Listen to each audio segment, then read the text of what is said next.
Boa noite, bem-vindas e bem-vindos a este AgroMeeting, este espaço das quintas-feiras à noite, onde procuramos construir massa crítica nas agriculturas de Portugal. Este espaço é uma organização da Espaço Visual em parceria com o Instituto Empresarial do Tâmega e tem a parceria mídia da Voz do Campo. Esta conferência do dia 2 é a 66ª de conferência AgroMeeting que realizamos. E fazemos porque queremos contribuir para o desenvolvimento de Portugal. Apesar da Espaço Visual ser uma consultora privada, tem uma lógica de serviço público que desde há 28 anos atrás nos norteia, que é, além de prestar serviço, fazer com que toda a agricultura, todo o mundo rural se desenvolvam, porque só com o desenvolvimento é que todos ganhamos com isso. Fazemos sempre em três perspectivas, portanto, uma perspectiva técnica agronómica, nos projetos técnicos que fazemos, nos planos de negócio, nos licenciamentos. Fazemos também na consultoria e nos serviços de contabilidade que prestamos. E, por último, uma parte que nos é muito querida, que é a parte da formação profissional. Achamos que quanto mais competentes sejam os agentes da agricultura e do mundo rural, mais desenvolvida e mais sustentável vão ser as agriculturas de Portugal. O tema da conferência de hoje é agricultura na região do Alentejo. Para mim, apesar de eu ser um nortenho, o Alentejo é a referência da agricultura. É referência porque, para mim, é onde se encontra a agricultura mais profissional, que vai à frente e que vai à frente quer na transformação, quer na sustentabilidade. Mas mais do que me ouvirem a mim falar sobre a agricultura na região do Alentejo, temos como conferencista o senhor diretor regional de Agricultura e Pesca do Alentejo, o professor doutor José Godinho Calado, portanto, que é o nosso conferencista.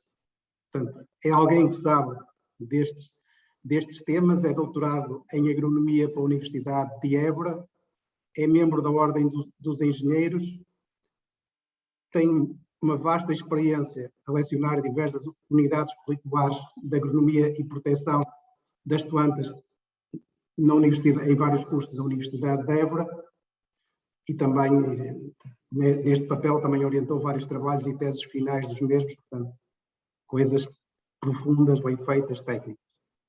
Desde 2018 é diretor regional de Agricultura e Pescas do Alentejo, portanto, e é nesta qualidade que nos vem falar. E o diretor regional, muito obrigado por ter aceitado o nosso convite. É um imenso gosto estar consigo aqui nesta conferência. Tenho a palavra. Muito obrigado para começar, mas este obrigado é obviamente ao convite que me foi endereçado.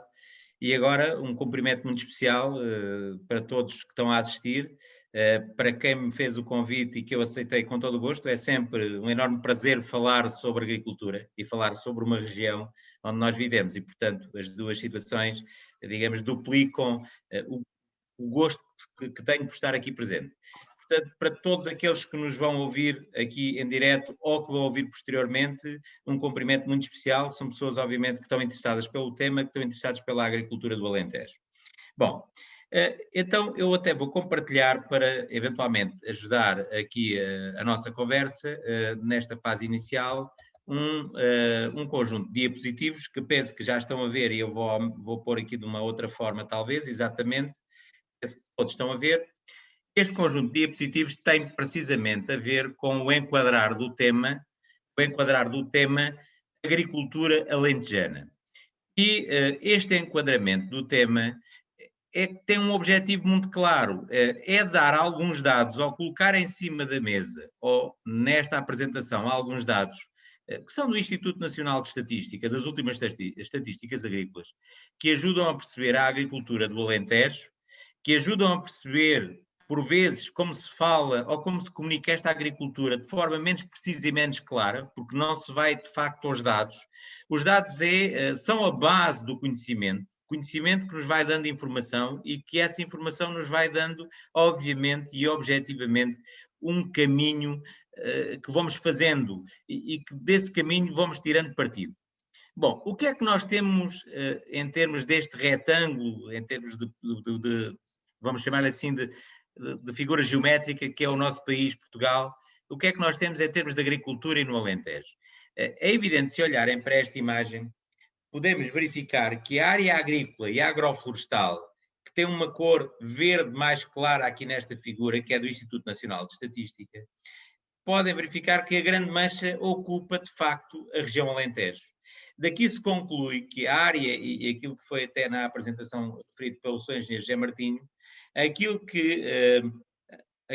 que temos no país, que permite ter uma área de maior potencial em termos de agricultura, está de facto na região Alentejo, e que se prolonga ou que tem prolongamento no Ribatejo Oeste. Portanto, é toda a zona do Ribatejo, do Vale do Tejo, propriamente dito. Portanto, estas características que se encontram aqui, a sul do Rio Tejo e um pouco a norte até a zona do Mondego, que está ali um pouco verde mais claro, e depois um pouco do litoral, mas sobretudo aqui nesta mancha grande do Alentejo, são características de sistemas de agricultura e agroflorestais direcionados para a agricultura. É evidente que a maior parte florestal está a norte do país, e depois há aqui algumas manchas de água e algumas zonas utilizadas, enfim, território artificializado, são as grandes zonas urbanas de construção, propriamente dito. Bom, apesar do Alentejo ser, e agora voltando aqui à região do Alentejo, ser uma região que por vezes é caracterizada como única, ela tem 4 sub-regiões que se podem considerar bem marcadas do ponto de vista de utilização agrícola. É uma zona mais próxima do Mediterrâneo, é uma zona mais interior a sul, é uma zona mais interior a norte e uma zona central. Tudo isto é designado como Alentejo Norte Alentejo, Alentejo Central, Baixo ao Sul Alentejo e Alentejo Litoral. Porquê é que eu defini que estas zonas? É hábito, nós comentarmos, ouve-se em geral, o Alentejo é idêntico. Ele não é idêntico, nem é similar, tem algumas semelhanças, mas tem diferenças marcantes. E a atividade agrícola assenta em 2 condições muitíssimo fortes. Uma delas é o solo. Nós fazemos, obviamente, culturas, temos a base do solo. Também sabemos que as podemos fazer hoje com soluções sem ter solo. Mas aquilo que ainda domina é, de facto, o solo. E a outra é o clima.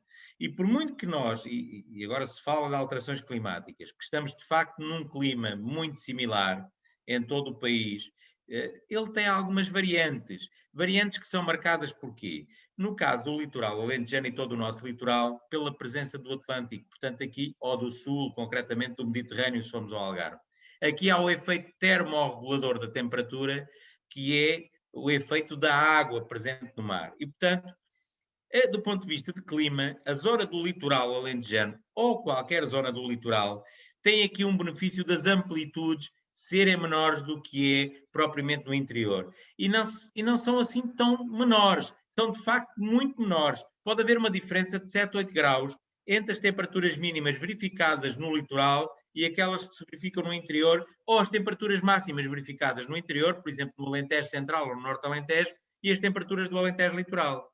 Bom, quando nós hoje falamos de alterações climáticas, há aqui, por vezes, de forma talvez menos pensada ou menos bem analisada, aquilo que caracteriza um clima como aquele que temos em quase todo o país e temos aqui também no sul de Portugal, no Alentejo, que é um clima subtropical seco ao Mediterrâneo. O que é que tem este clima?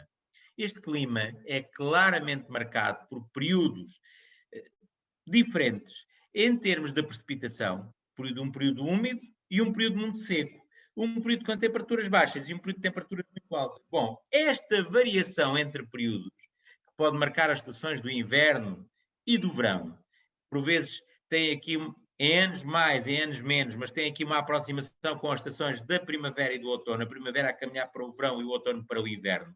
Por vezes menos marcado este período, diz-nos aqui, enfim, neste clima, dá-nos aqui que são períodos em que há uma grande variabilidade entre precipitação, entre temperaturas. E o que é que faz aqui o Atlântico? Não faz, por vezes, a precipitação, mas faz a temperatura. Torna essa variabilidade menor. Menor eu disse período. O período pode ser largo ou curto, e é isto que nós temos que considerar. Muitas vezes falamos em alterações climáticas, também temos que olhar para isto. A variação pode ser dentro do ano, como eu disse, período muito quente e período muito seco e período muito frio e úmido. Pode ser entre anos, esta variação ocorre entre anos, e pode ser até em períodos em que englobam mais do que um ano, 2, 3 anos, que são extremamente mais secos, e 2, 3 anos são extremamente mais úmidos.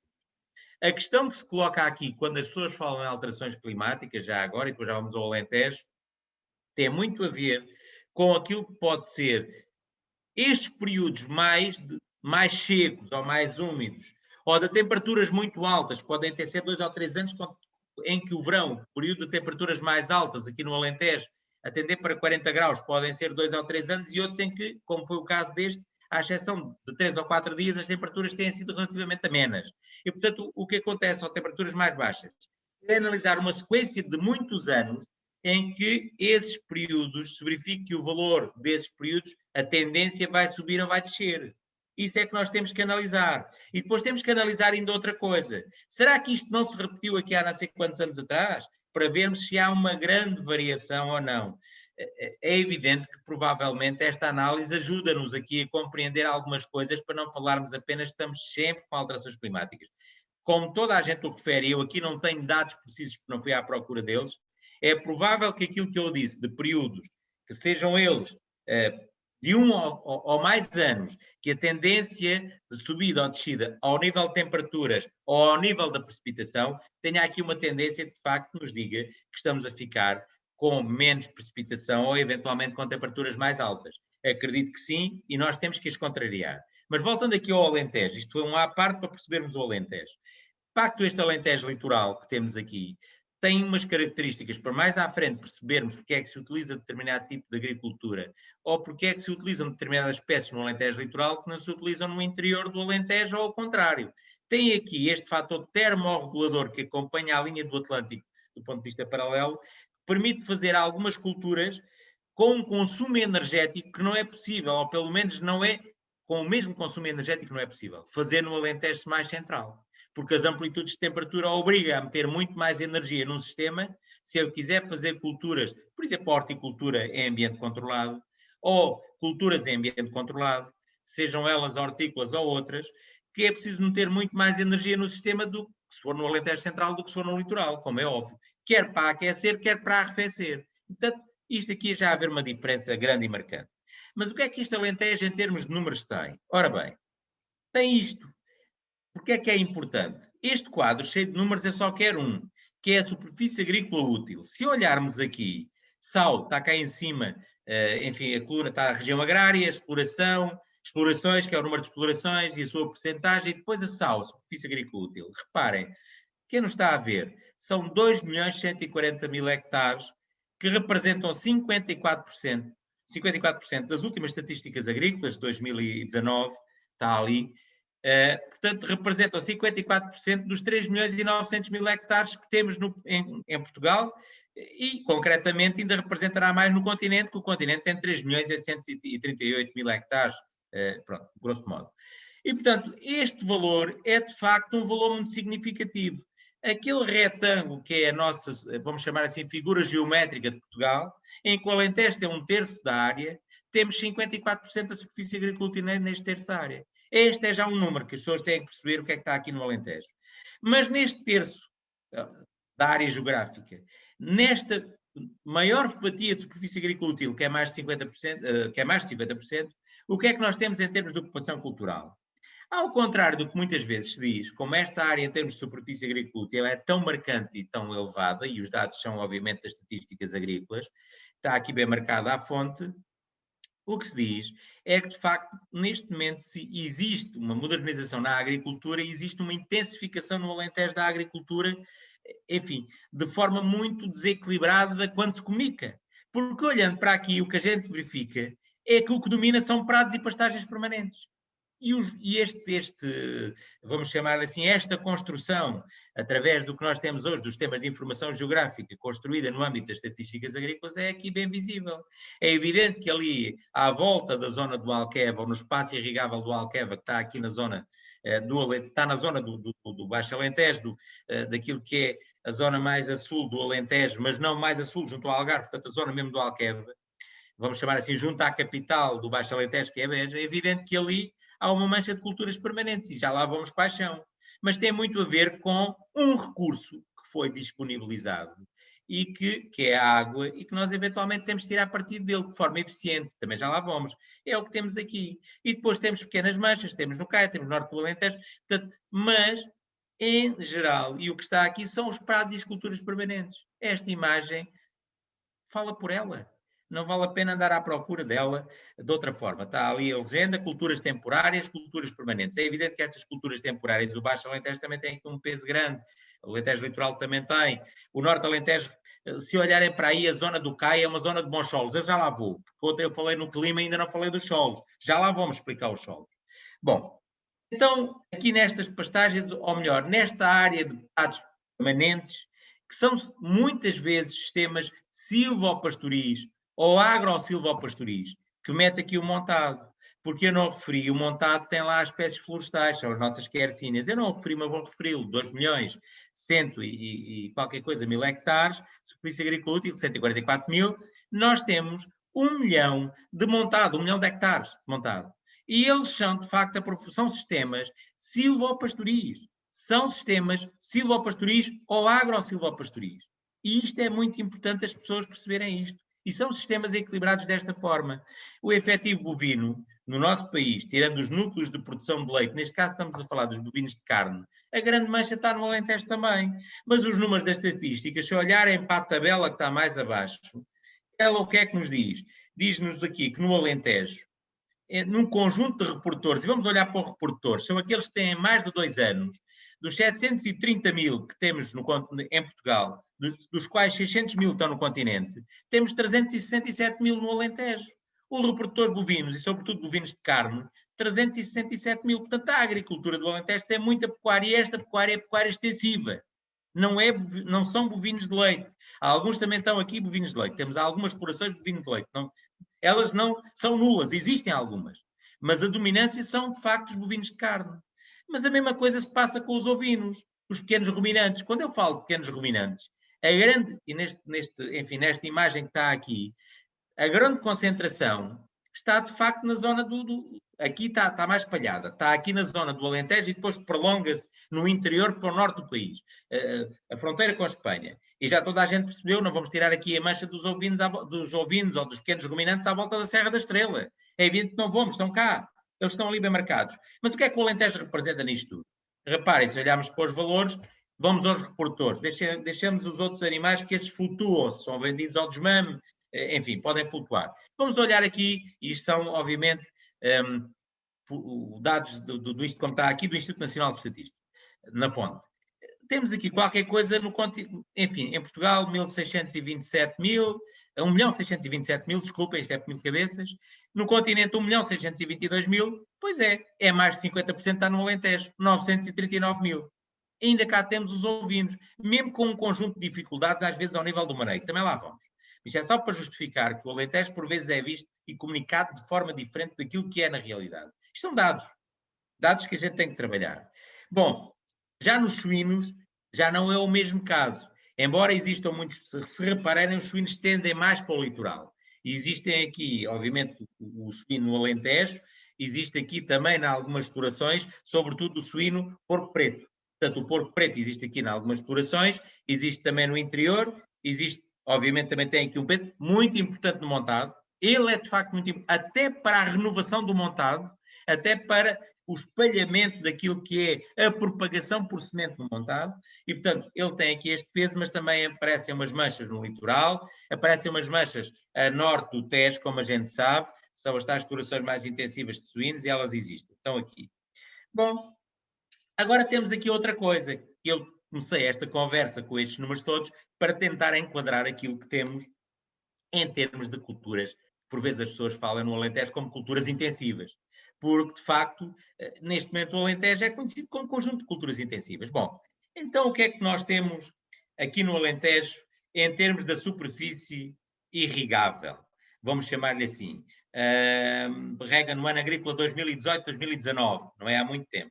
Reparem, se olharem para aí, para a região do Alentejo, dos 2.144.000 hectares, enfim, é uma linha que está quase no fundo, porque vem de cima, vem até cá abaixo, e depois temos a Madeira, no fim, os Açores, começando de baixo para cima, o Algarve, a ALG e o Alentejo.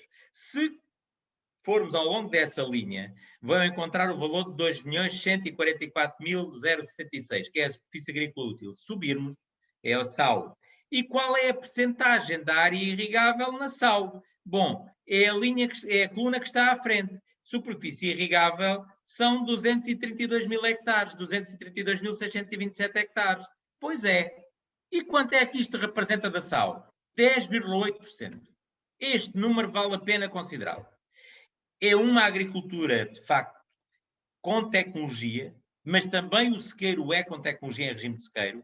Também a produção de bovinos ou ovinos nas pastagens ou nos prados é feita com tecnologia, já lá vou, mas este valor é o valor que é das estatísticas, é o valor referente a 2019 da área irrigável no Alentejo, que são 232.627 hectares, 10,8%.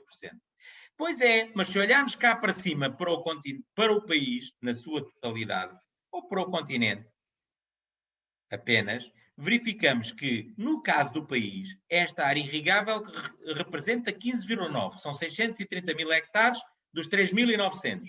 Pois é, e no continente representa 16,3%, são 626.000 hectares dos 3.838 da área de superfície agrícola útil. Isto quer dizer que a área irrigável no Alentejo é inferior à média do país. E isto é muito importante.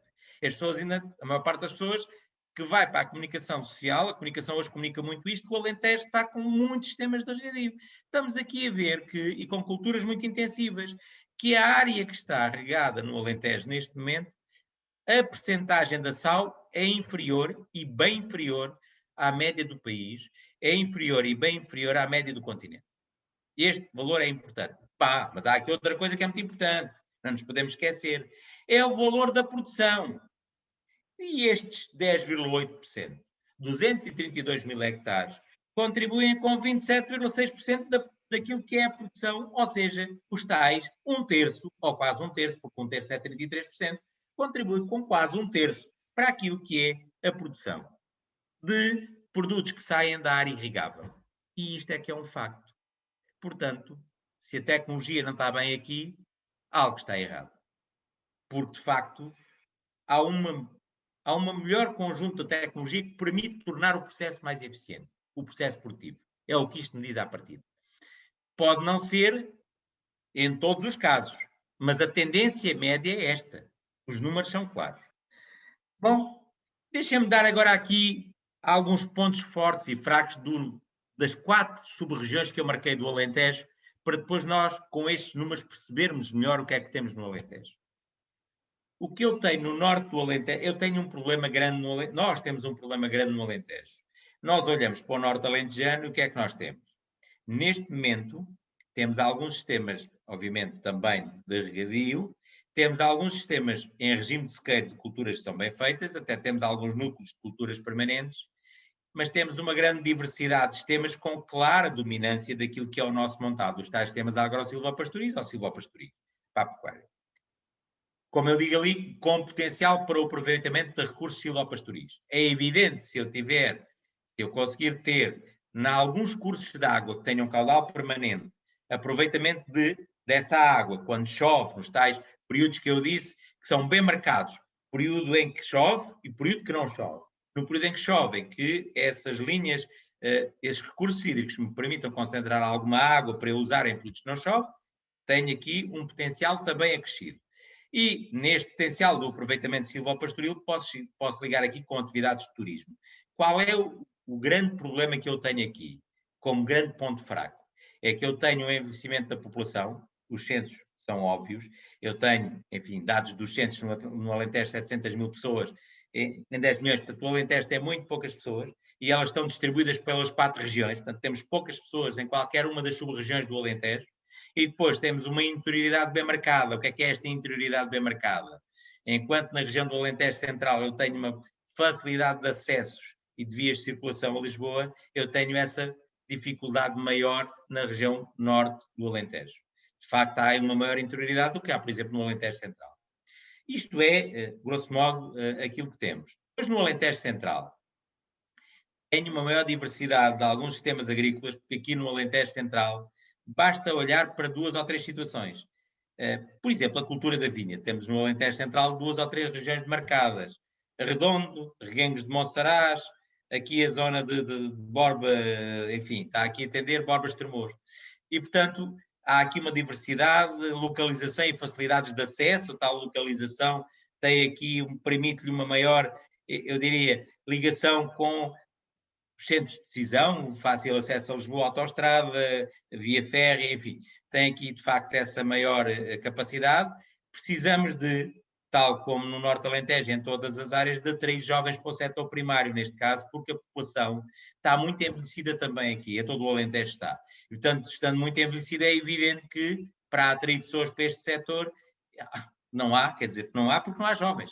Há pessoas, de facto, já com alguma idade.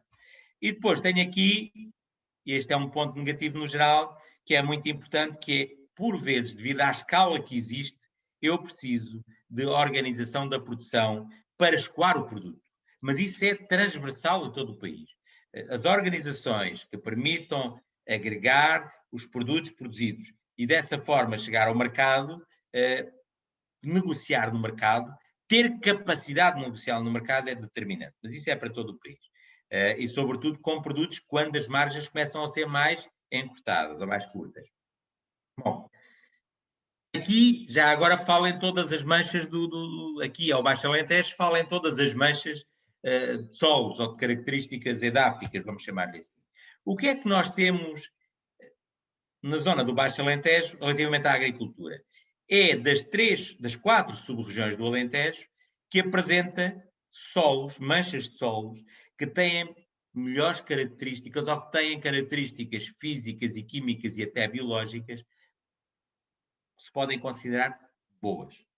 Solos com boa profundidade, por vezes apresentam boa drenagem, por vezes apresentam boa capacidade de troca catiónica, apesar dos teores de matéria orgânica serem baixos, eu posso explicar isso, mas estão mais localizados. Não há só aí, atenção. No Norte Alentejo, no Alentejo Central também existem. Não existem manchas tão prolongadas. Eu vou de Moura para Serpa, de Serpa para Beja, de Beja para Ferreira do Alentejo ao Paulo Estrela e apanho uma linha grande onde apanho manchas de solos, enfim, que nós classificamos na classificação portuguesa como solos de barro, ou solos calcários, ou até solos para barros, alguns mediterrâneos para barros, ou alguns solos vermelhos, que têm vermelhos calcários, com muito boas características, portanto, apanha assim uma grande mancha desses solos. E tenho aqui outra coisa, que é o empreendimento do Alqueva, que veio permitir uma concentração de água e levar água às plantas desta região, porque está direcionado e bem também para estes solos, muitas vezes, e tirar partido destes solos de forma eficiente, mas de forma sustentável. Também podemos falar nisto mais à frente. Eu aqui estou só a dar alguns toques.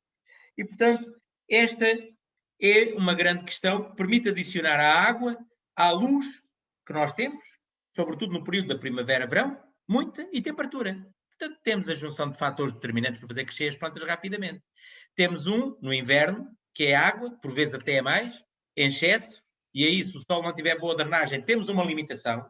E esse é um problema, muitas vezes, dos solos que temos em Portugal, sobretudo aqui os solos mais do Alentejo Central ou do Norte Alentejo, e até do Baixo, solos com má drenagem interna, não é o caso dos calcários que eu referi, ou até dos barros, e, portanto, esta má drenagem interna, por vezes, limita aqui quando há períodos de grande concentração de chuva durante o inverno. Bom, aqui juntamos na primavera-verão a tal questão de temperatura que eu referi, a luz, dias com muita luz, e a água que tenho disponível no Alqueva e que tenho disponível no Alqueva até hoje, até aos dias de hoje, sempre a valores acima dos 60 e quando desceu menos andou por aí, depois chega aos 80 e volta aos 70 e tem andado por aí. Bom, há aqui uma assimetria num dos pontos fracos. É as entidades que beneficiam de facto desta área irrigável e as outras que não beneficiam, porque ficou aqui com solos com o tal fator limitante de água na primavera-verão disponível que lhe dá um valor muito maior. Portanto, esta assimetria em termos de rendimento entre empresas e entre, obviamente, empresários agrícolas e entre até, eventualmente, algumas regiões que são mais beneficiadas do que outras do ponto de vista agrícola por este fator água, vamos chamar assim. Depois, a disponibilidade de recursos humanos. E a disponibilidade de recursos humanos tem tudo a ver com, eu chamei-lhe população envelhecida no Norte Alentejo, chamei-lhe atratividade dos jovens no Alentejo Central, aqui chamo de disponibilidade. Há, de facto, poucas pessoas no Alentejo e em todas as zonas, e, portanto, nota-se aqui no recurso. Depois, há aqui, muitas vezes falado, eu não tenho problema nenhum em abordar isto, o risco da monocultura. E porquê? Porque, na questão, mas vamos chamar-lhe o risco, o que é que está aqui em causa? Quando eu estou a falar do olival, e se eu estiver a falar só na zona do Alqueva de 100 mil hectares irrigáveis, dos tais 200 mil que compõem todo o Alentejo, são mais de 100 mil, há ali algumas culturas dominantes, que as pessoas falam muito. Essas culturas dominantes, até em alguns casos, são culturas permanentes. É evidente que, como eu referi, os 100 mil representarão 5% da SAL do Alentejo, da superfície agrícola dos 2 milhões de hectares. Mas, de facto, foram, na maior parte dos casos, aproveitados por essas culturas, instalaram-se essas culturas permanentes. E o que nós temos, enfim, não é pela diversidade daqueles 5% metidos nos 2 milhões de hectares, por vezes estão muito juntos. Nós sabemos, e há aqui até por vezes para a própria cultura, é que quando as culturas estão muito próximas e uma empresa agrícola, isto os mercados financeiros ensinam-nos, quando uma empresa agrícola tem só um produto para vender, quando o ano corre menos bem àquele produto, é evidente que pode ter ali uma limitação de rendimentos. Isto ensina-nos até nos mercados financeiros, não apostem todas as bolas no mesmo sítio, apostem em sítios diferentes e em setores diferentes. E isto porquê?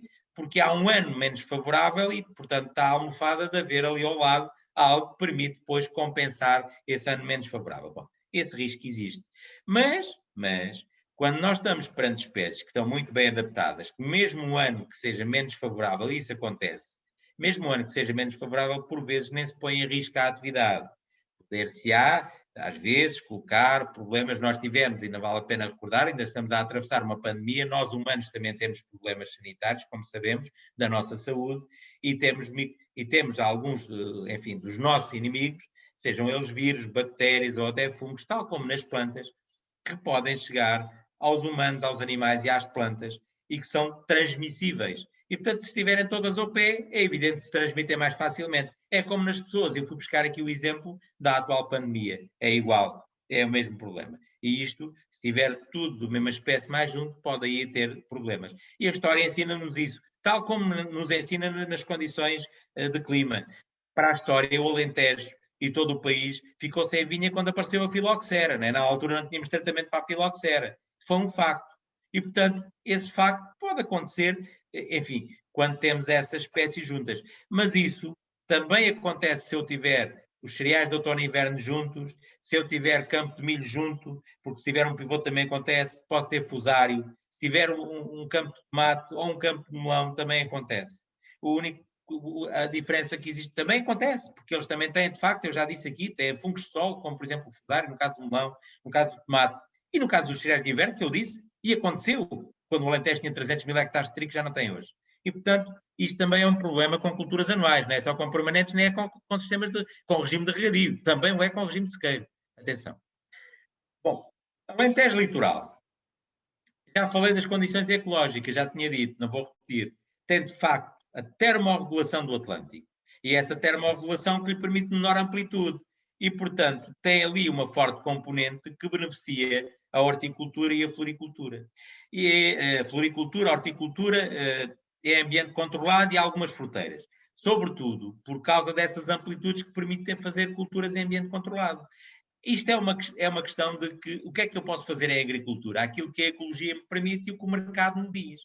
Portanto, e depois no meio, tem que fazer as práticas culturais adequadas. Agora, fazer uma espécie sem as condições ecológicas me permitirem, ou melhor, sem a espécie estar adaptada às condições ecológicas, é um erro. Não é viável.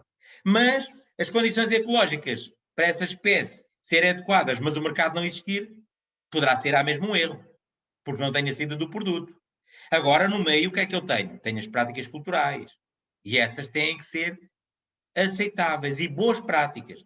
Mas isso podemos discutir. Bom, isto é o que temos em termos de condições ecológicas e temos condições naquela zona também para algum turismo e turismo de espaço rural, que também existe. Existe turismo de espaço rural no Alentejo Litoral. Problema, exemplo todo do Alentejo.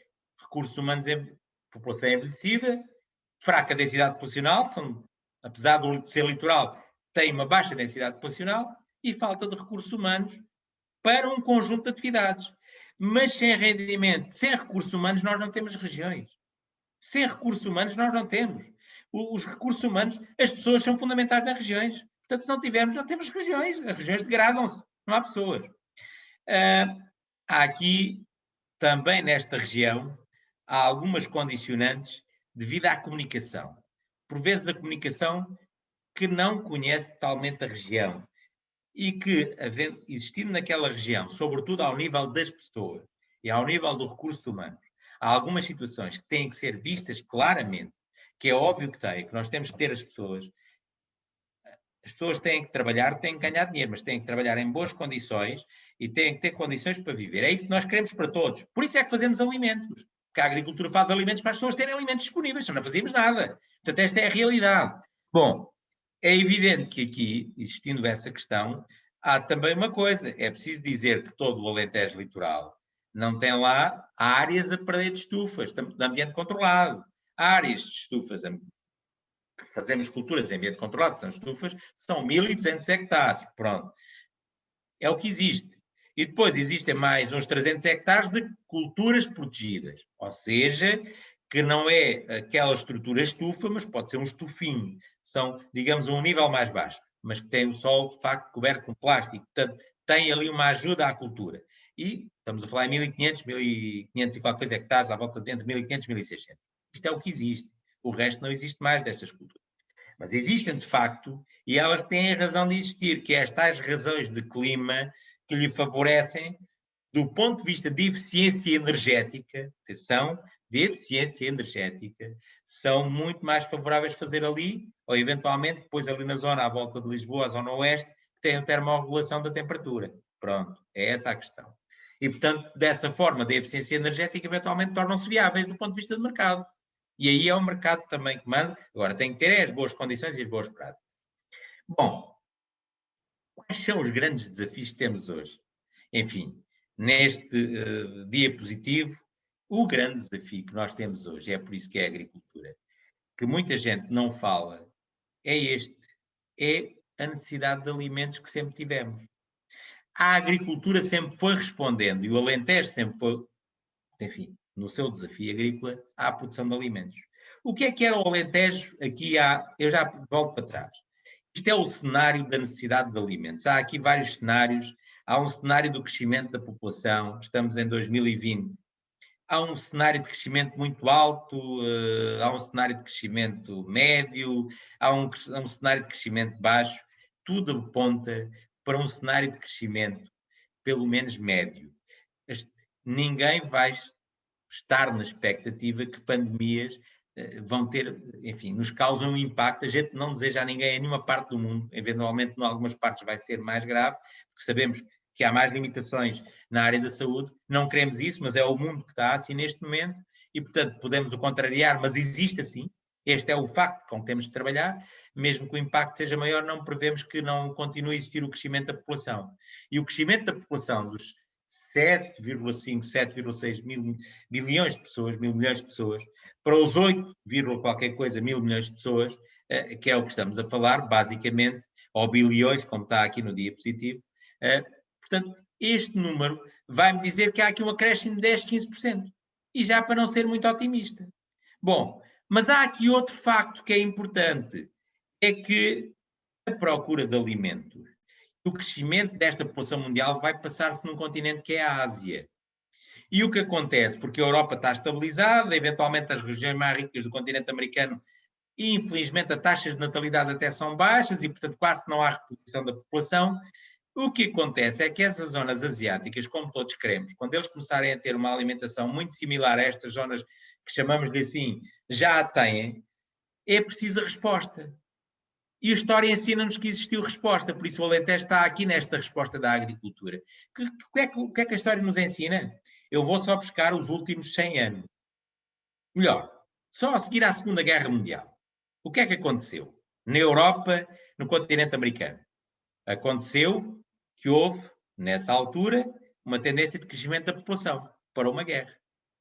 Foi uma guerra, enfim, dizimou muitas pessoas, infelizmente.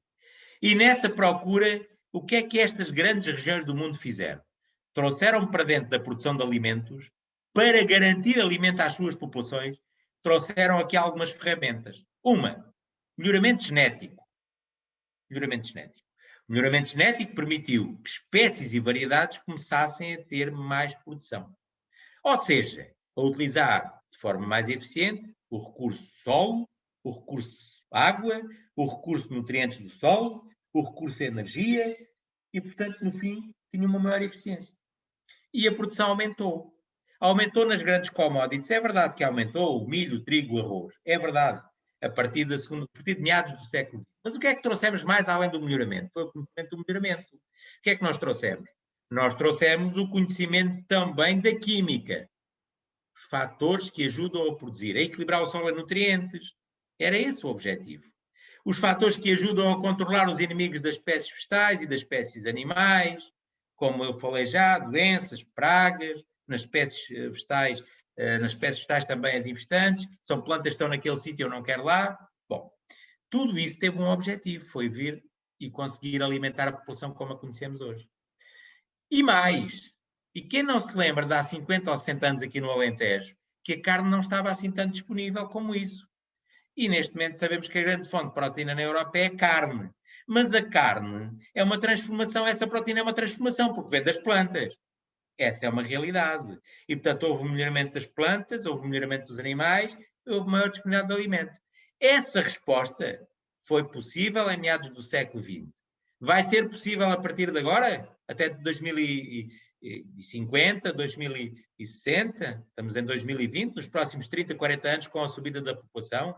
Mas mais, mesmo que a subida não seja assim tão intensa, será que a população da África e da Ásia não vai também ela necessitar de alimento como a população do continente europeu ou do continente americano de algumas zonas mais desenvolvidas, do norte da América? Será que não vão ter essa necessidade de ter mais alimento também disponível? E onde é que o vamos buscar? E como é que vamos fazer? E será que não vamos fazer agricultura, aquela que eu falei que existe à volta do Alqueva ou até do litoral? Em parte nenhuma. Esta dúvida eu deixo. Portanto, este desafio que está aqui é a base, a alimentação e as pessoas. As pessoas têm que ter alimento. Depois, o que é que eu tenho? Tenho uma economia à volta disto. O que é que eu tenho mais? Tenho ciência, toda a gente fala das alterações climáticas, tenho solo. Atenção, o solo não há mais. A não, enfim, em pequena escala, na Holanda conseguimos tirar algum solo ao mar para fazer agricultura. Vamos ter essas técnicas também. Mas não é por aí que vamos crescer. Temos é que o preservar. E temos outra coisa, que é a tecnologia, que vem da ciência, e a ciência a criar tecnologia. Portanto, estes são os desafios que temos hoje. Mas temos incertezas. Há um conjunto de incertezas sobre isso. Temos é que ter dados para as trabalhar. Bom, tais 9,2 mil milhões de pessoas, está aqui neste diapositiva, já falei, vou passar para a frente, porque obviamente, enfim, a perspectiva dos anos 50 é só para terem quem nos está a ver esta visão dos anos 50 para 2150, portanto, passando ali para o 2050.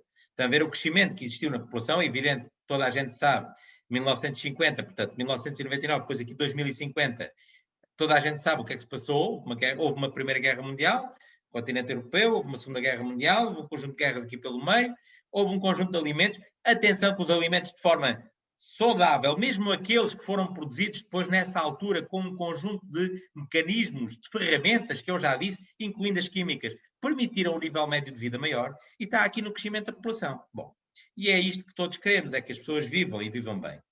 Eu não vou pôr cenários muito otimistas para termos aqui este desafio. Já agora, também para termos aqui uma ideia, achei muito interessante colocar aqui isto na alimentação dos portugueses Já vamos à agricultura do Alentejo. Isto são apenas aspectos para análise, para nós ponderarmos a análise. A nossa balança alimentar em 2012 e 2016, se olharem para aqui com a roda dos alimentos, verifiquem ainda que a nossa balança alimentar em Portugal, e nós não somos autossuficientes nos alimentos, como sabem, temos um déficit alimentar, portanto temos sempre que comprar alguma coisa, por isso temos que fazer e temos que continuar a fazer melhor. Mas temos aqui um déficit na área dos produtos, se olharem para aqui na área dos vegetais e das hortícolas. Na área dos vegetais estávamos com 15%, em 2016, 2012, 2016 já estávamos com o consumo de 16,2%, a balança alimentar diz-nos ali que deviam ser 23%. Eventualmente estamos a consumir mais carne do que a balança alimentar tem, carne e peixe. Pronto, habituámos-nos a comer isto, temos aqui menos esta componente das hortícolas e dos frescos, dos vegetais frescos, vamos chamar assim. Depois aqui as glucídicas, enfim, que nós quase que não temos. Eu hoje estive na AgroGlobal, ou há 2 dias, as glucídicas são as grandes commodities. Temos uma, apesar de tudo, é a que se produz mais, que é o arroz, é aquela que está mais próxima da nossa autossuficiência, está na casa dos 80%, mas o trigo não há mais de 5%. E nós temos que ter uma reserva, enfim, haverá aqui necessidade de alguma reserva de estoque deste tipo de culturas, não só porque eles não, agora já são menos consumidos, mas mesmo assim ainda são muitos, estão aqui a 30% na balança alimentar, e isto não está muito longe, mas também porque eles sustentam outra coisa que nós consumimos muito, que é aqui a carne, e até o peixe, mas sobretudo a carne, como fonte, obviamente, de rações, ou como matéria-prima de rações, para dar os glúcidos. É evidente, depois vêm os prótidos de outra espécie que nem está aqui, mas que é uma espécie vegetal, que é a soja, que esse é outro problema. Mas também podemos abordar mais à frente. Bom, isto é só para dizer o quê? Apesar de tudo, a nossa balança alimentar, nós ainda temos aqui alguma carência vamos chamar assim, dos legumes e dos hortícolas e legumes. Bom, agora, isto para deixar aqui, obviamente, algumas coisas para discussão e depois ir aqui aos pormenores mais precisos.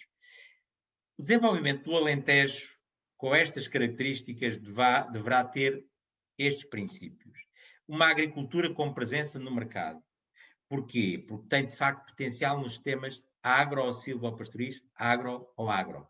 E isso já foi verificado. Portanto, tem que ter essa presença no mercado. Porque a componente de mercado tem que lá estar.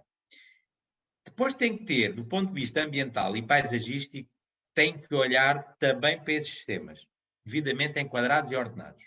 E o montado aqui tem um papel determinante. A recuperação, a continuação da recuperação do nosso montado, em que tem os tais sistemas silvopastoris ou agro-silvopastoris, que sustentam a produção animal, mas que também sustentam uma produção florestal. Isto é determinante. Estamos a falar em 1 milhão de hectares. Mesmo que, por si, este montado seja de sobreiro, de quercus suber, e que tenha, de facto, um valor acrescido com a cortiça, que é, eu diria, um valor retardado, ou seja, um valor que vem mais tarde no tempo, em termos económicos, a recuperação é mais tarde, bem mais tarde, mas depois tem ali uma mais-valia. Mas essa mais-valia pode ficar, pode haver uma complementaridade com a produção animal, com a produção de mel ou com outras atividades, até com o turismo. Temos que agarrar aqui esta complementaridade. E, portanto, depois tem que haver aqui, e para trazer pessoas, a ligação e a criação de sinergias, quer com o setor terciário, quer com o setor agroindustrial. Bom, eu aqui vou dar um número que não apresentei. E será assim tão importante para o emprego à agricultura? Para a região Alentejo, quando as pessoas olham apenas para aquela pessoa que interage, que tem ação direta sobre o produto que está a produzir, é evidente que o peso não é tão significativo. Mas eu relembro às pessoas que nos estão a ver, não é? Eu vou dizer que são entre 80 a 90 mil pessoas a trabalhar no setor primário no Alentejo, diretamente. Os dados são dados da Pordata, dos últimos censos, só que a população ativa, isto apesar de tudo, poderá representar, eu diria, 20% da população ativa. Atenção, porque a população dos 700 mil, muitos deles não são população ativa. Bom, já foram e já nos ajudaram. Estão cá muito bem. Mas neste momento já passaram a sua fase da ativa e estão naquela fase final, passar a sua vida, enfim, naquilo que nós chamamos de aposentação, reforma, que é o direito de muitos anos de trabalho que adquiriram. E têm no todo o direito e que vivam muitos anos assim. Temos é que garantir aqui, vamos chamar-lhe assim, rendimento para sustentar tudo isto. Agora, eu disse este número de propósito, mas será só 86 mil? Pois é, tem o resto. Até o setor terciário, se não fosse a agricultura na região Alentejo. O que é que faz movimentar seguros, banca? Não é só. Não é só, por exemplo, eu estou em Évora e a cidade de Évora tem uma entidade empregadora extraordinária que emprega, e é uma indústria que emprega muita pessoa. E tem aqui, com certeza, um grande volume de negócios nestas áreas da banca que eu referi. Mas depois, as agroindústrias e o comércio e a hotelaria dos produtos da terra, tudo isto é fundamental no setor primário. Portanto, os 86 mil, provavelmente 70%, 60% a 70% da população ativa no Alentejo está ligada, direta ou indiretamente, ao setor primário. Porque está ou nas agroindústrias, ou no comércio de produtos que vêm do setor primário, ou na transformação de alguns produtos do setor primário, ou nos serviços ligados ao setor primário. Portanto, esta é a realidade. É evidente que precisamos também da indústria, porque isto vai trazer mais pessoas. E é isso que nós queremos. Mas temos de ter esta também. Bom, outra coisa eu já disse. Como é que a gente tem que fazer para termos, vamos chamar-lhe assim, a agricultura em condições adequadas? Olhar para a ecologia, solo e clima, é determinante. E por isso é que eu dei os exemplos do Alentejo Litoral, se calhar até lá está bem. E já agora, porquê é que estará a cultura dominante, que eu não disse o nome, mas toda a gente sabe como está a ver, que é o olival dos sistemas regados do Alqueva? Porquê é que será que o olival é a cultura dominante?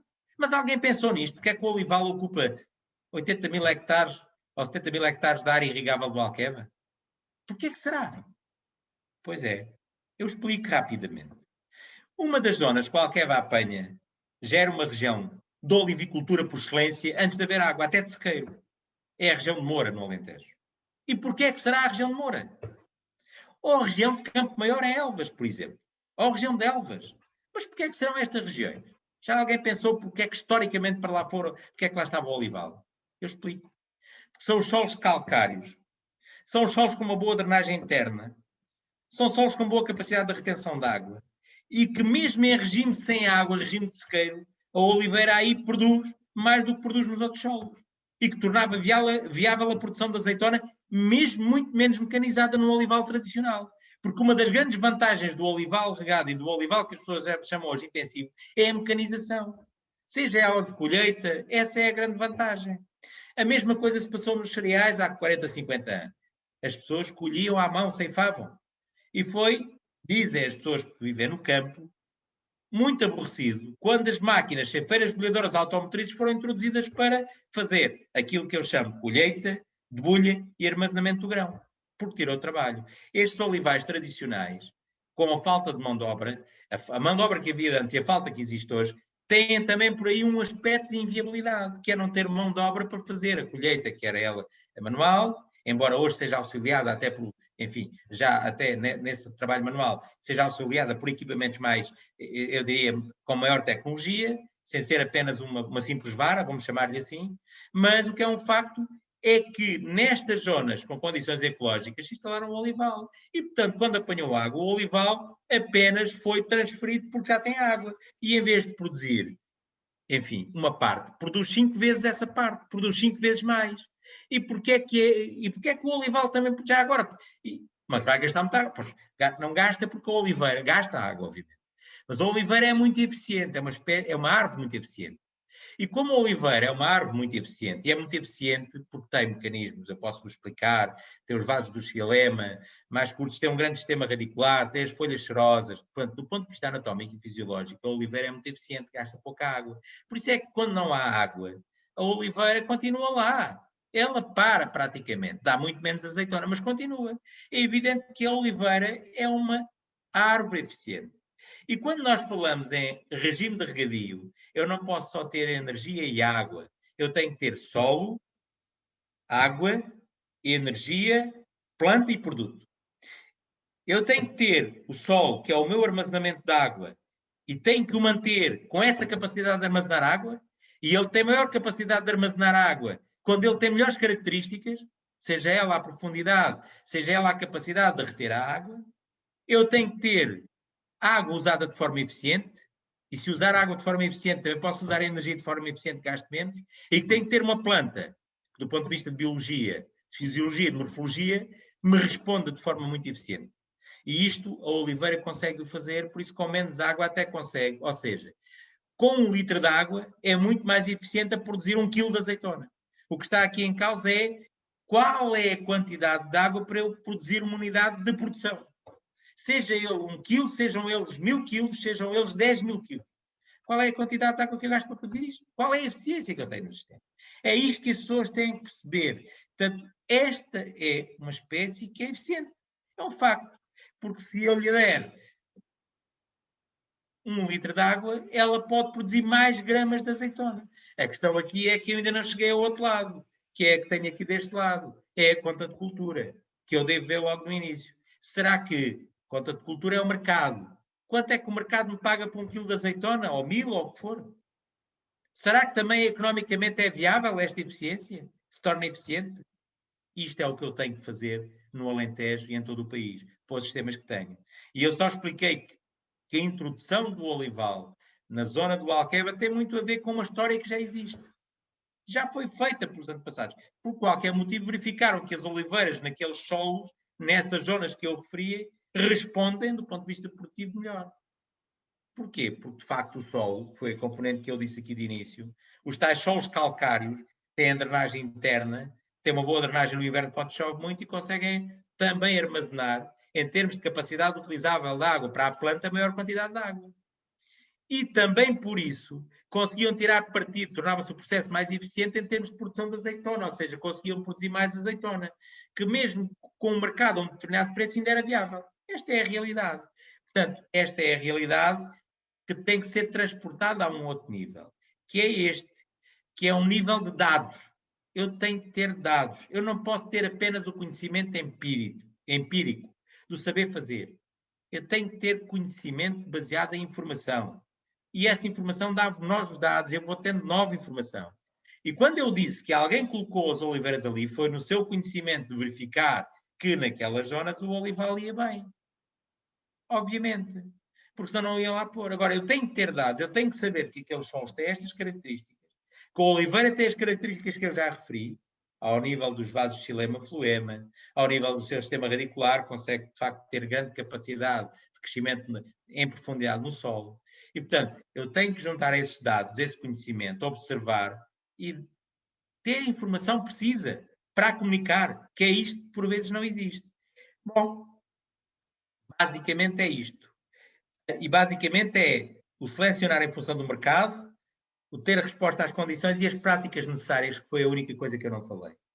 Agora, aqui, muita gente refere, também por vezes, que não são boas práticas, aqui é que têm que ser boas práticas. Portanto, para aquilo que são os dados acumulados, eu tenho que saber quais é que são as boas práticas. Para já, é fundamental o mercado, o selecionar, em função das condições ecológicas. E depois, as práticas que eu vou aplicar. Sejam elas de agricultura de precisão, sejam elas de agricultura de conservação, sejam elas em regime de sequeiro, sejam elas em regime de regadio. É óbvio que se eu estiver a falar em toda a área de pastagens que tenho, e não foram tão poucas como isto, por vezes permanentes, até de pastagens naturais, de espécies espontâneas, eu tenho que praticar uma agricultura direcionada para a conservação. Mas se eu tiver conservação do solo, que é o meu reservatório, eu tenho muitas vezes solos de pH ácido e que ao longo do tempo, se o solo for conduzido de forma aceitável, ele vai melhorar. E vai melhorar porquê? Vai melhorar porque o teor de matéria orgânica poderá crescer. Cresce porquê? Porque, ao contrário daquilo que se diz, e o que é que tem aqui já agora é outra questão muito importante. Já que estamos a falar de pastagens no Alentejo, vou também dizer isto. Tem lá os animais. A libertação do dióxido de carbono hoje não é só visto por aquilo que se liberta, mas é visto pelo balanço que existe. E o balanço que existe tem a ver com, se tiverem animais e bovinos, com aquilo que é de facto a libertação. Até o que é fixado? É fixado pelas espécies que crescem lá ao fazerem fotossíntese, sejam elas espécies florestais ou espécies de pratenses de pastagem. Mas há aqui uma coisa muito importante, por isso é que eu falei no solo, é que o solo é o grande reservatório de dióxido de carbono. E eu não posso, tenho que deixar esse solo a acumular esse dióxido de carbono. E ele vai ter de acréscimo da acumulação desse dióxido de carbono através da matéria orgânica, que está muito débil. E débil não é o termo correto. Tem teores fracos de matéria orgânica. E como tem teores fracos de matéria orgânica, o que eu tenho que fazer é, de facto, conseguir que o solo começa a ter crescimento do teor de matéria orgânica. Por isso, quando há animais, já agora as pessoas têm que saber, também há dejetos dos animais, sobretudo em extensivo, e que esses dejetos, que foram resultado dos resíduos vegetais que o animal ingeriu, estão mais decompostos e podem ajudar, contribuir mais naquele balanço para a matéria orgânica estável do solo. E ao contribuir a mais, eu tenho acréscimo de matéria orgânica. Esta é uma realidade. Tem a ver com a razão carbono-azoto e com o coeficiente isómico. Isto é já mais técnico, mas é uma realidade.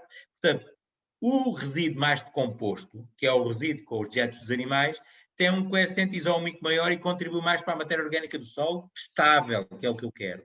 E nestes sistemas isto é fundamental, porque eles vão ser o grande reservatório, esse solo, de absorção do dióxido de carbono e das plantas, que devido ao acréscimo de matéria orgânica, o solo fica com maior capacidade de fornecer nutrientes, com maior reserva de água, para promover um melhor crescimento das plantas e aí consegue, de facto, fixar mais dióxido de carbono também.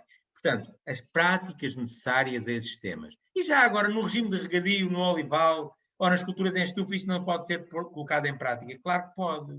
Todas elas têm boas práticas. Eu posso perfeitamente, numa cultura permanente, não perturbar muito o solo, apenas na instalação. Posso e devo, que é a questão que está em causa e que se faz. Os empresários agrícolas fazem, não é só devo como fazem. Esta é a questão que está aqui.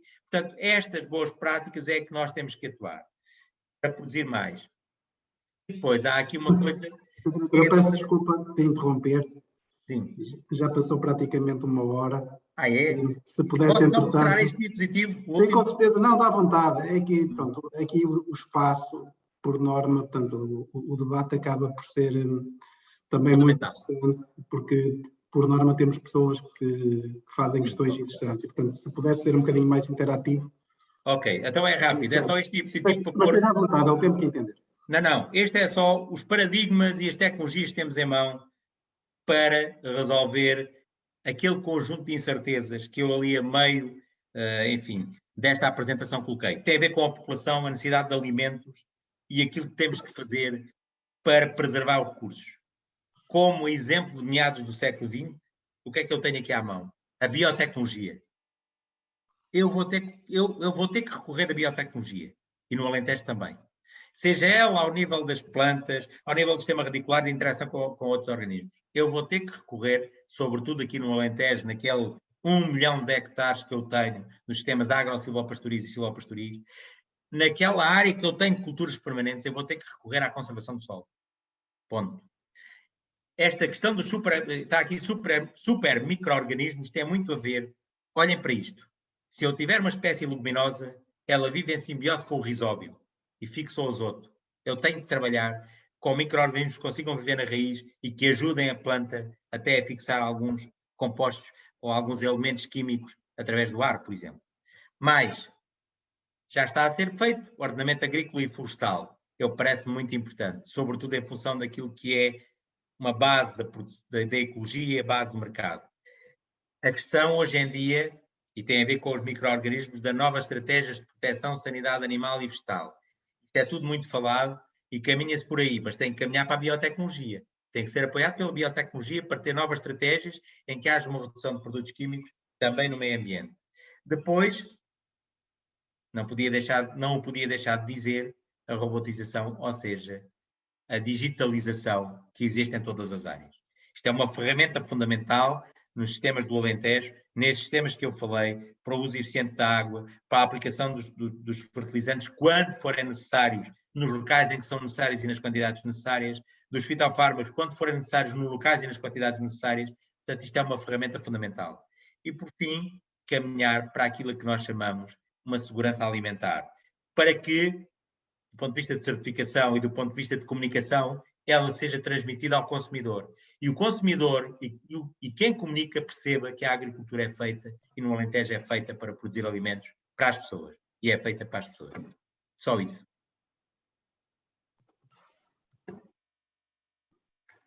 Muito obrigado. Foi extremamente interessante a visão factual que nos traz a radiografia das agriculturas do Alentejo. Eu pedia-lhe se pudesse deixar de partilhar o ecrã. Ok, tudo bem, sim. facilita-me aqui a leitura das questões. Então, a primeira diz o seguinte: a região do Alentejo sofreu em poucos anos, devido ao Alqueva e aos investimentos no sudoeste alentejano, a maior transformação agrícola que há memória em Portugal. Por favor, justifique se concorda ou discorda desta afirmação.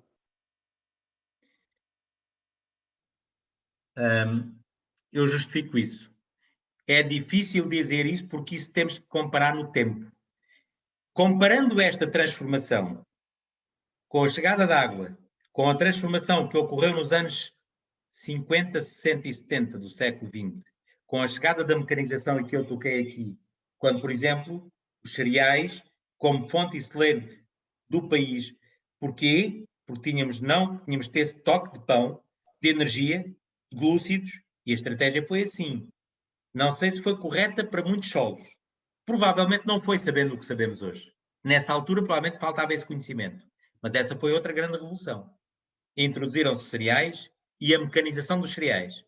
Quem é novo não entende. Eu, com a minha idade, não ouvi, mas percebia, até porque me contaram. O que aconteceu foi que a mão de obra, que era 50% ou 60% da agricultura, começou a diminuir. Mas chegaram as máquinas, chegou a mecanização. Eram propriedades que faziam tudo à mão ou com animais. Mobilizar o solo, colher, se é necessidade de colher como fosse mão de obra, é uma grande revolução. Foi uma grande revolução a mecanização na agricultura. Comparar essa mecanização para todo o país e para todo o Alentejo com a área do Alqueva, estamos a falar em 100 mil hectares, 5% da superfície agrícola útil deste país, 5% da superfície agrícola útil do Alentejo, e a área que eu disse das culturas em ambiente controlado, são 1.200 hectares. Na área irrigável do Príncipe do Mira, que são 14 mil, potencialmente se regam 8 mil, não me parece muito correto. Eu diria que essa foi a maior revolução do que esta. Esta moderniza o setor, mas essa foi transversal a todo o Alentejo. Ok, muito obrigado. Que ajudas estão previstas no PRR para o Alentejo?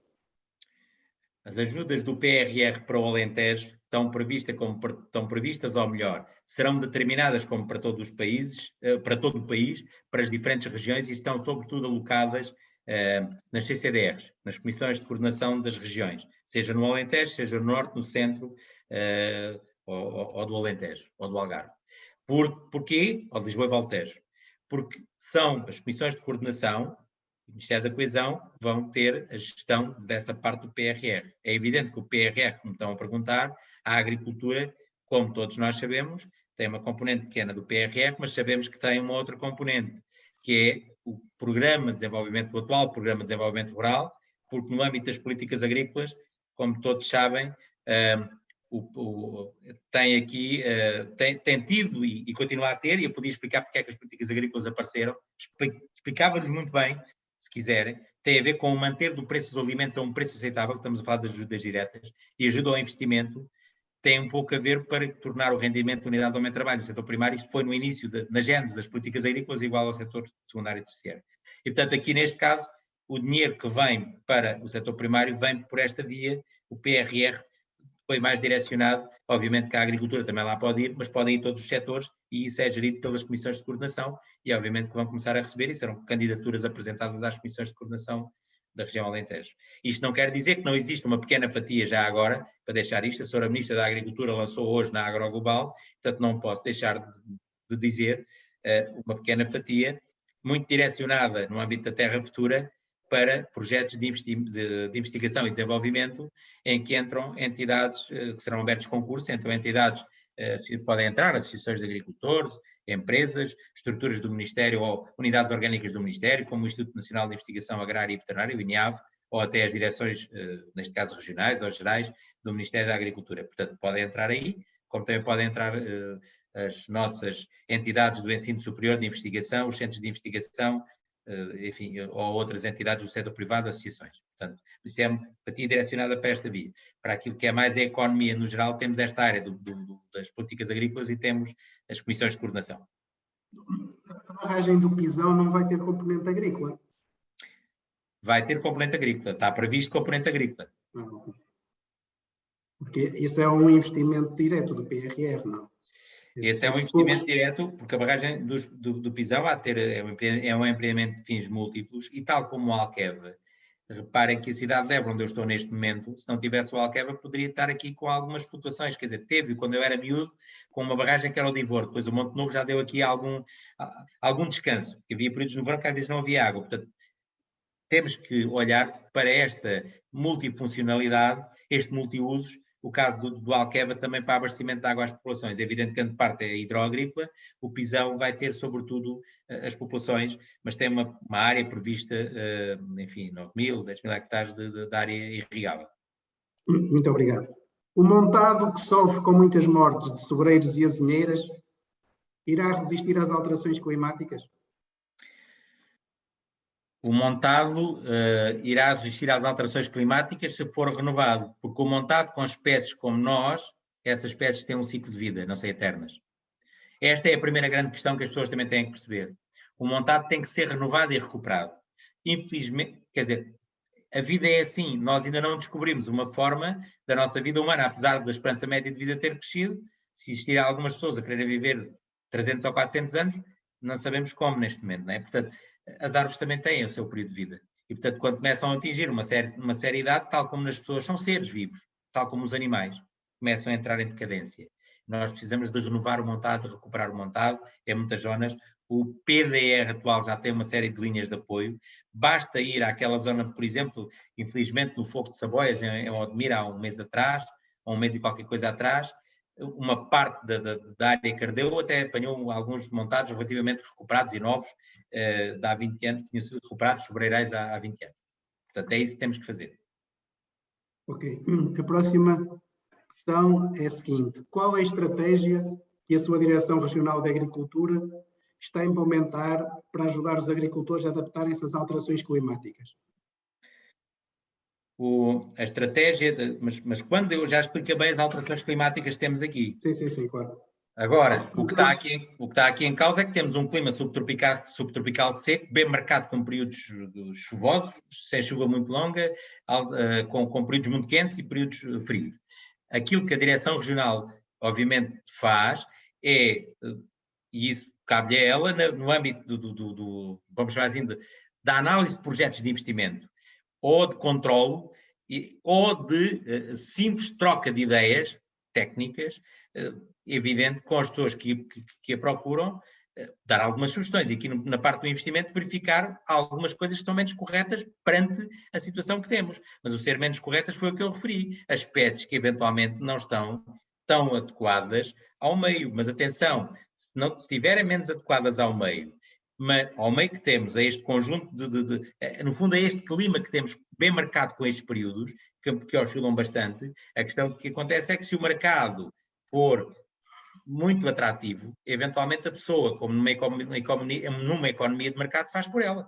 E não há forma, enfim, quando a terra é privada, não há forma de impedir nesse aspecto, desde que não esteja numa prática irregular, obviamente.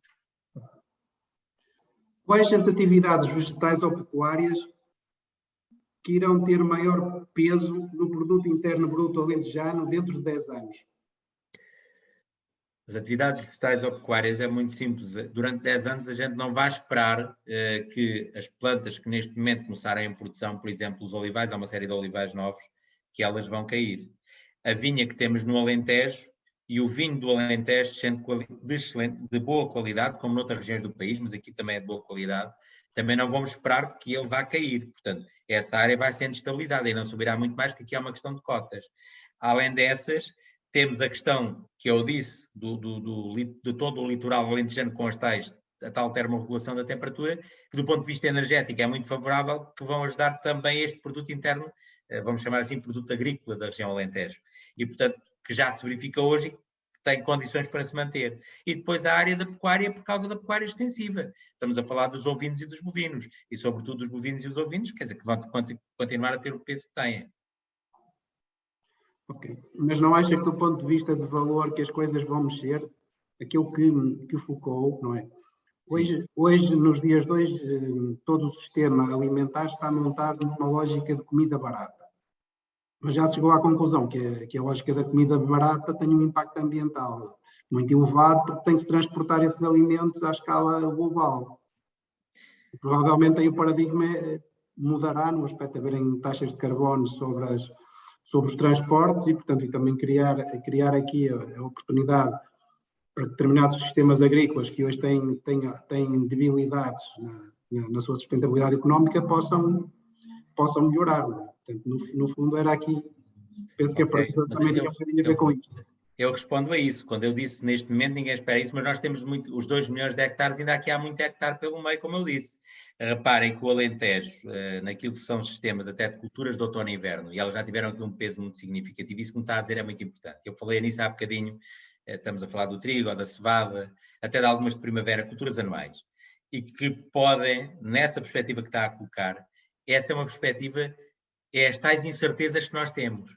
Mas essa incerteza que nós temos, se ela se concretizar, tudo aquilo que disse é verdade, o transporte dos produtos por navios, porque nós não temos, como eu disse há bocado, apenas 5% do trigo que consumimos, já tivemos mais, e do milho 30%, por causa das rações e dos animais. Do arroz é que temos mais, 80%, porque aqueles solos salinos que temos com arroz, eles têm que ser continuados com arroz. Aqui, de facto, poderá haver, e eu espero que vai existir, um salto, sobretudo porque os preços podem aumentar, naquela questão de os estoques ficarem retidos em alguns países, ficarem retidos por uma questão de autoabastecimento e de segurança alimentar, e sobretudo na Ásia, que vai buscar a outras partes, e nós não termos acesso também por aquilo que disse da taxa de carbono e também pelo preço, eventualmente, do transporte, ficarem preços mais altos, e esses preços, mesmo no nosso clima mais subtropical seco, que não consegue produzir potencialmente o mesmo que as latitudes mais a norte, como a Polónia, a Roménia, a Ucrânia, por exemplo, das cereais de outono e inverno, apesar de que se esse preço aumentar, nós temos condições para produzir de forma viável, e há algumas explorações, estamos várias em regime de sequeiro, possam fazer um pouco mais destes cereais. Eu espero que sim, são fundamentais para a nossa, vamos chamar assim, segurança alimentar, e isso pode acontecer, contribuírem. Podem não chegar ao nível dos outros produtos que eu referi, mas subirem, sobem. Tenho quase... já agora tenho uma pergunta minha de curiosidade. Qual é que é a sua expectativa de evolução técnica e científica nos sistemas de sequeiro? Porque eu vejo neste momento a sociedade e os pensadores e massa crítica ligada à agricultura e ao mundo rural muito focados no regadio, ou seja, no regadio, na criação de valor à volta do regadio, que é inegável. Mas o que é certo é que a superfície de sequeiro, quer na sua região, quer em Portugal, é extremamente elevada, ou seja, se conseguir melhorar alguma coisa na eficiência, terá um resultado muito forte no produto. Qual é que é a sua opinião sobre este tema? Fundamental. E isso é um trabalho que se fala pouco, mas que é fundamental fazê-lo. Temos 2 grandes componentes. O sol, que eu já falei, nos sistemas de sequeiro em agricultura, sobretudo naquela em que a perturbação do sol seja apenas a mínima, a necessária, que é a agricultura de conservação. Nos sistemas de sequeiro, muitos deles podemos fazê-los assim, eu diria grande parte. E nós podemos melhorar algumas, ou pelo menos não degradar, e até caminhar ao longo do tempo na melhoria dessas características do solo, que vai tornar todo o processo produtivo mais eficiente, vai ter melhor resposta para a planta. Por outro lado, o trabalho ao nível também da biotecnologia, também ao nível da biotecnologia que eu referi, dos micro-organismos a viverem com as raízes, para tornar a planta mais eficiente em termos daquilo que é o recurso que utiliza, solo e o que está no solo, e o produto que obtém, grão. Portanto, este trabalho, que obviamente também passa por uma seleção de genótipos, de variedades, é um trabalho que eu acho que algumas pessoas, enfim, hoje em dia é menos visível, mas que tem sido feito e que tem que continuar a ser feito. E isto vai ser determinante para o nosso setor agrícola. E depois, se pensarmos que todos esses sistemas, não é só a produção de grão, como a produção de pastagens, são fundamentais para a produção animal. A próxima pergunta está relacionada com este tema. Que medidas de combate à desertificação está a sua direção regional a desenvolver? Reparem, eu posso responder a isso. Essa é uma pergunta difícil porque é uma pergunta do país. A desertificação em termos de pessoas, certo? Eu creio que aqui estará no termo técnico de desertificação, que é abaixamento do teor de matéria orgânica no solo.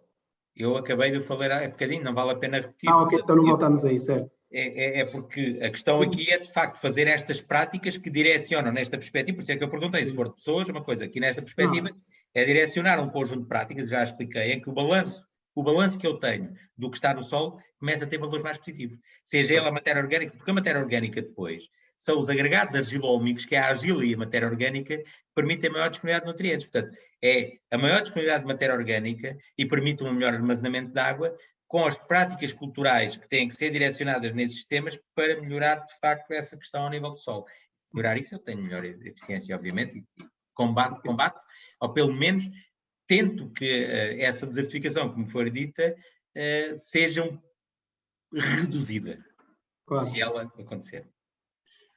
Obrigado. Como vê a sua Direção Regional da Agricultura, o Plano Estratégico da Política Agrícola Comum? Está otimista quanto ao resultado? Temos que estar sempre otimistas. Qualquer que seja o trabalho, ou nós não estamos, se nós não estivermos otimistas, não atingimos objetivos.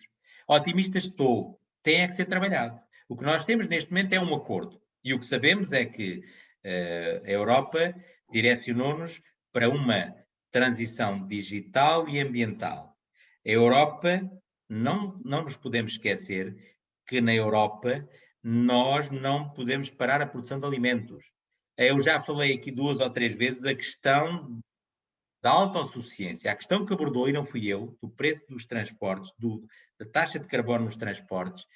Isso é fundamental, e pescar produtos é fácil, e pescar soja ao Brasil, mas tem esse custo para produzir carne de vaca ou carne de ovelha, mas para produzir uma ração para dar aos animais, tem esse custo. Portanto, a Europa tem esse custo, e tem pessoas cá, não se pode deixar. Considerando estas duas grandes componentes, transição digital, utilizando as tecnologias digitais, temos que aproveitar ao máximo, transição ambiental, mas bem conduzida e bem explicada. E aproveitar isto para ser otimista. Não posso ser já pessimista por natureza, tem que ser otimista para atingir isto. Usar esses valores para melhorar o que cá temos, quer em digitalização, quer em termos de ambiente. Mas no sentido produtivo, atenção, no sentido produtivo. A Europa não pode pensar que utiliza isso como uma ferramenta de não trabalhar, porque nós vamos ter limitações de alimentos. E isso é um problema. Não pode ser assim. Eu relembro, se eu tiver um montado no Alentejo, eu posso criar um bosque.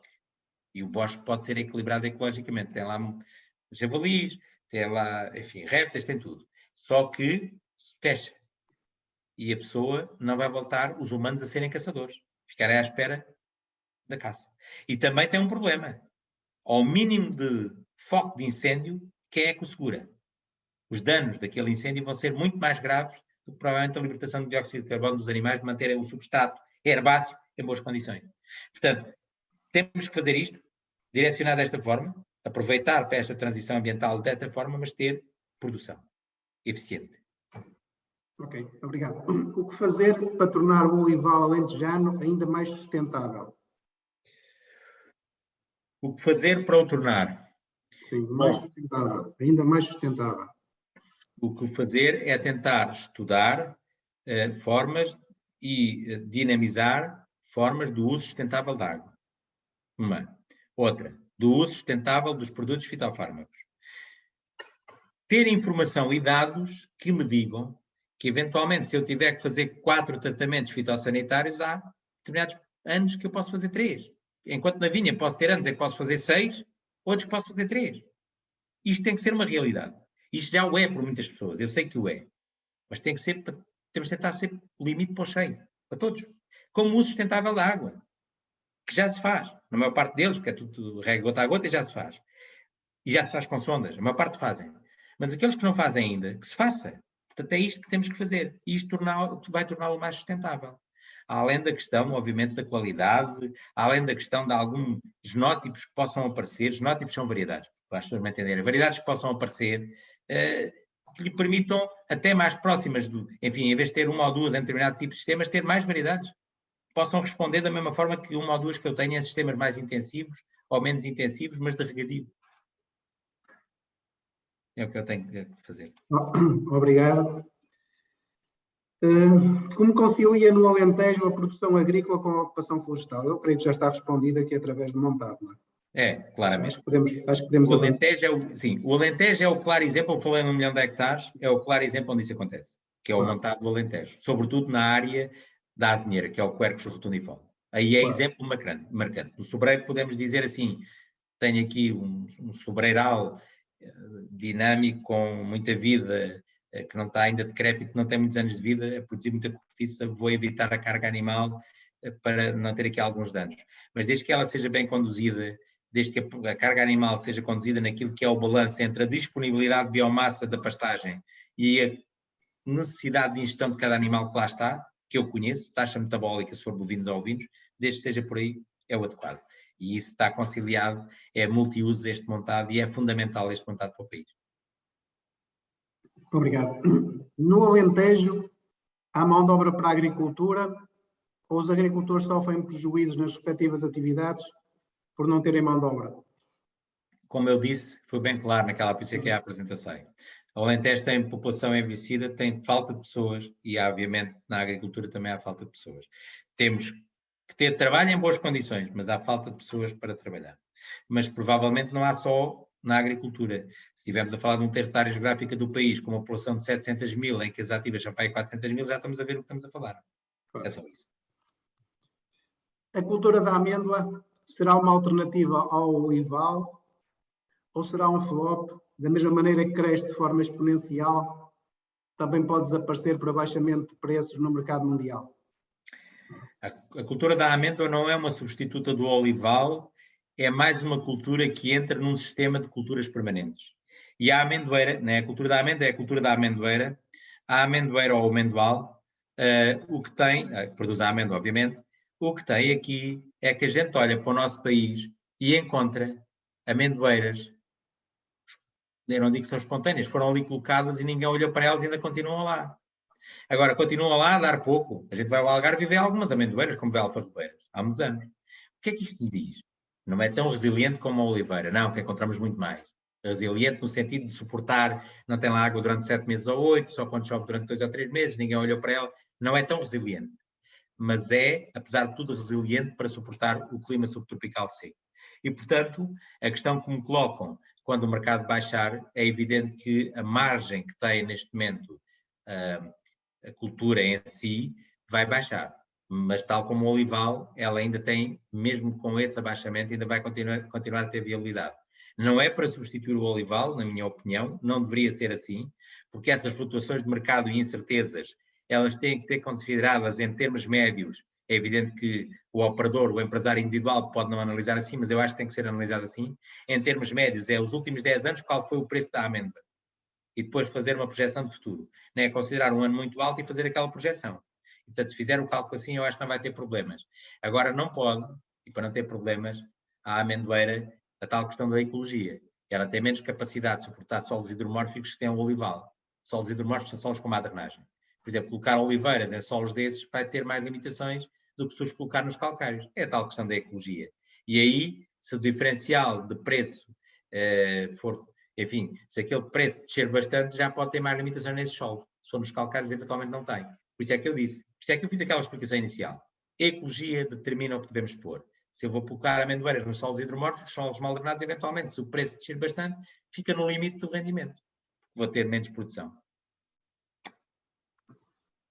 Sr. Diretor Regional da Agricultura, estamos chegados ao fim do nosso tempo. Por norma, neste evento e nesta altura, eu peço ao conferencista que façam umas notas finais, aquilo que eu costumo dizer, que entre o que falou na conferência e as respostas às questões colocadas pode ficar para a memória futura.